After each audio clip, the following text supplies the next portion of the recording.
কনস্টিপেশনের solution কি? প্রথমেই হচ্ছে ফাইবার ইনক্রিজ করা। আমাদের ডেইলি 25 থেকে 30 গ্রাম ফাইবার খেতে হবে। এই ফাইবার আসতে পারে শাকসবজি থেকে, ফলমূল থেকে অথবা ওটস থেকে। দ্বিতীয়ত হচ্ছে পানি পান করা। আমাদের 3 থেকে 4 লিটার পানি পান করতে হবে। আমাদের ফাইবার বডিতে কাজ করতে পারবে যদি আমাদের বডিতে পর্যাপ্ত পরিমাণ পানি থাকে। আর এই পানি কিন্তু আমাদের স্টুল হার্ড হতে দিবে না, তাহলে কি হবে, স্টুল ইজিলি বের হতে পারবে। তৃতীয়টি হচ্ছে আর্জ রেসপন্স করা। আমাদের যখনই বাথরুমের প্রেশার আসবে বা বাথরুমের ফিল হবে, আমাদের সাথে সাথে বাথরুমে যেতে হবে। চতুর্থটি হচ্ছে ফিজিক্যাল অ্যাক্টিভিটি।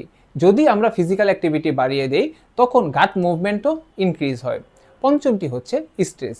আমাদের যে কোনোভাবে হোক স্ট্রেস কন্ট্রোল করতে হবে কনস্টিপেশনের সলিউশন পাওয়ার জন্যে। ষষ্ঠটি হচ্ছে সেম টাইম। যদি আমরা সেম টাইমে ওয়াশরুমে যাই তখন আমাদের বডি ইউজ টু হয়ে যাবে সেম টাইমে ওয়াশরুমে যাওয়ার।